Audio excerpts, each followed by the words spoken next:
2025 y que ha sido remitido por el Poder Ejecutivo oportunamente el 30 de octubre del 2024, y con esto queremos desmitificar todas aquellas acusaciones que se han hecho a lo largo de estos días, señalando de que habíamos hecho incumplimiento de deberes por no haber enviado a tiempo el presupuesto. Estamos ya acostumbrados a que se hagan este tipo de sindicaciones sin pruebas, ¿no? Hay algunos asambleístas que todos los años dicen lo mismo sin probar nada al concreto, pero nosotros siempre nos remitimos a las pruebas y aquí mostramos que hemos remitido oportunamente como Poder Ejecutivo a la Asamblea Legislativa el proyecto de presupuesto general del Estado 2025. La siguiente presentación tiene por objeto, como les decía, mostrar los elementos centrales y señalar que este presupuesto no es del Estado central. Ven ahí, son 585 entidades del sector público, están entidades subnacionales, eso significa que están gobernaciones, están municipios, una serie de entidades descentralizadas. Este es un presupuesto que ha sido enviado oportunamente por esas 585 entidades del sector público y que nosotros como órgano rector simplemente hemos compilado y agregado y consolidado según las normas de contabilidad fiscal que tiene el país. Por lo tanto, son 335 municipios que han enviado, 118 instituciones descentralizadas, 53 empresas públicas, y no solamente empresas públicas del sector central o del nivel central del Estado, están empresas departamentales, municipales, regionales. Entre los órganos del Estado están también órganos como el judicial, están las instituciones de control y defensa del Estado ahí, o sea que no necesariamente son entidades del nivel central. Están las instituciones de seguridad social también, que no necesariamente son de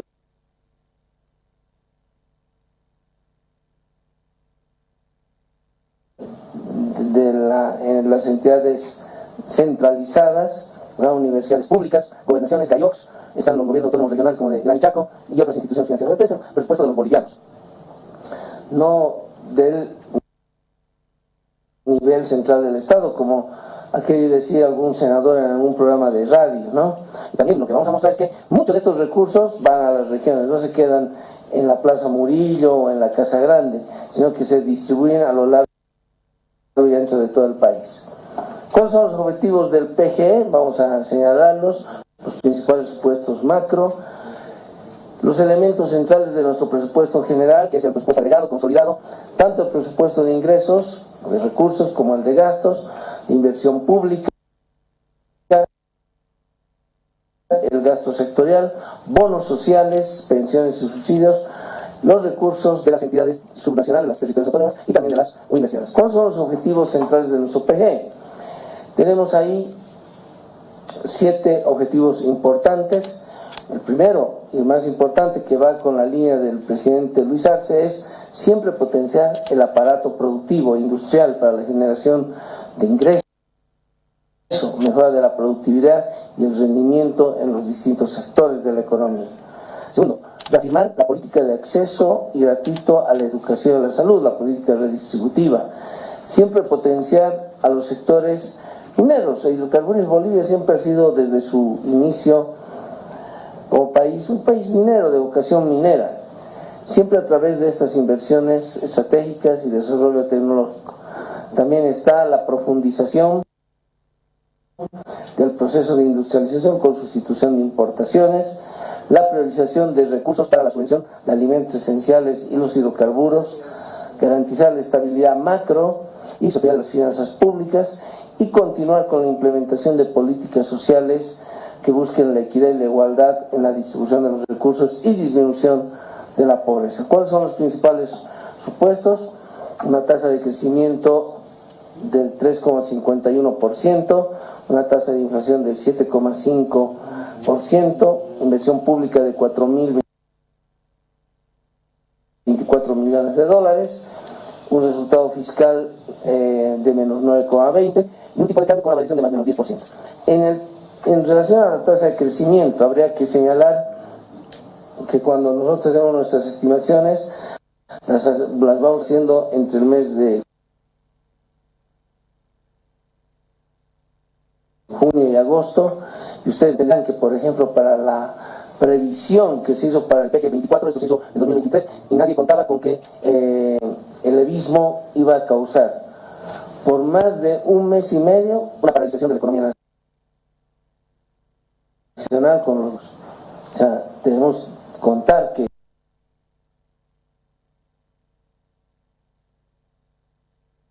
un mes y medio la economía nacional ha sido perjudicada en la presente gestión. Entonces, toda proyección que resista que un país no esté funcionando un mes y medio, pues obviamente queda desmistificado, queda claro que esa proyección tiene que ser modificada porque hay elementos de paralización de la economía que han venido con un bloqueo efectivo por parte del sector sectorista, pero también un bloqueo en la Asamblea Legislativa, donde esos créditos no han sido desembolsados por ya más de 2 años. Eso es lo que ha ocurrido en la Asamblea Legislativa, y considerar que también la práctica, digamos, de todos los ministerios de Hacienda del mundo, lo que hacen siempre es calzar los desembolsos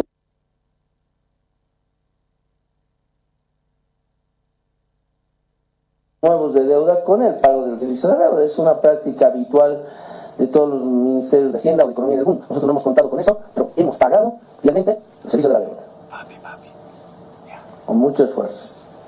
Entonces, queda claro que el país tiene en este momento un desafío de que ya no se trabe a la economía nacional a través de estas acciones de bloqueos en la Asamblea, bloqueos en la actividad económica, en los caminos.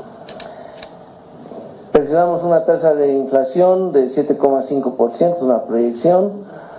El gobierno nacional está dedicado a luchar contra un incremento de la tasa de inflación. Los años anteriores hemos tenido tasas de inflación relativamente más bajas, que nunca se han ponderado, pero ahora cuando suben sí los precios, todo el mundo empieza a hablar de aquello. Pero cuando teníamos elementos que iban a controlar la inflación, bueno, ha sido siempre un elemento subestimado, ¿no? Bueno, generalmente cuando hay elementos que llaman la atención, pues eso se amplifican, pero en este caso nosotros vamos y tenemos la decisión de luchar para que la tasa de inflación se modere y siga un curso razonable en términos del funcionamiento de la economía nacional. La inversión pública ahí está rondando ahí los 4.000 millones. En términos del resultado fiscal, sabemos que estamos haciendo un gran esfuerzo por varios años ante un fenómeno externo. ¿Cuál es ese fenómeno externo? Tasas de interés más altas. ¿Qué ha significado qué? Que tengamos un servicio de la deuda externa más alto. El financiamiento que tenía que venir por la Asamblea y que esté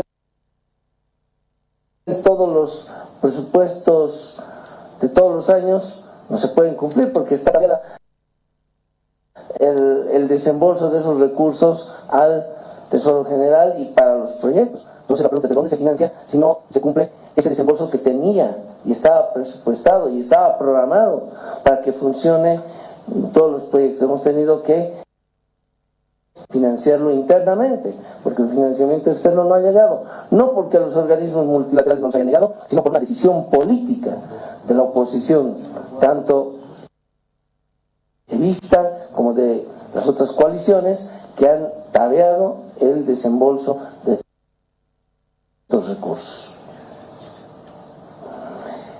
En el presupuesto general del Estado vemos en el presupuesto consolidado un incremento 12,7 de 265.558 millones de bolivianos a 296.566 millones de bolivianos.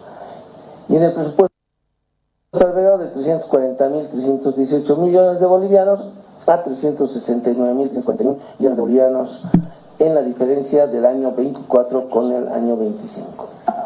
En el presupuesto de ingresos tenemos ahí un incremento aproximado del 9,5%, que pasa los ingresos de 159.000 millones a 175.000 millones. Y los ingresos corrientes siguen siendo una fuente principal del funcionamiento de la actividad del sector público en general de 60% aproximadamente. Eso es algo muy importante. Y aquí el financiamiento, 40%. Noten que el financiamiento externo, aquí estamos colocando 8%, pero tenemos una tasa negativa. ¿Por qué? Porque no se han ido desembolsando los créditos. Nosotros hacemos gestiones con los multilaterales o bilaterales y ellos nos aprueban. No es que es un proceso de solo pedir. Aquí hay también participación del BID, CAF, Banco Mundial, KfW, Fonplata, ¿no? AFD. Todos estos organismos multilaterales evalúan proyectos de inversión. Por eso nos prestan, porque también saben que tenemos capacidad de pago. Si no, nos prestarían. Ya no, Bolivia tiene capacidad de pago. Lo suspendemos. No, nos prestan. Pero ¿dónde está el problema? En la ratificación en la Asamblea Legislativa Plurinacional. O sea, nosotros podemos, y hemos seguido enviando proyectos de ley que ratifiquen los créditos que nos han dado los organismos multilaterales, y se va acumulando en el tiempo y no hay por parte de la Asamblea una voluntad por parte de algunos malos asambleístas de destrabar este tipo de créditos. Le han hecho un daño al país. ¿Por qué? Porque posteriormente, yo ya me estoy anticipando, probablemente lo quieran hacer entre marzo, mayo, abril, para decir, sí hemos destrabado, pero ya han perjudicado a las regiones, ya han perjudicado a los proyectos que tenían que llevarse a cabo. ¿Quién va a recuperar ese tiempo perdido para las regiones? ¿Cómo van a esos asambleístas de esas regiones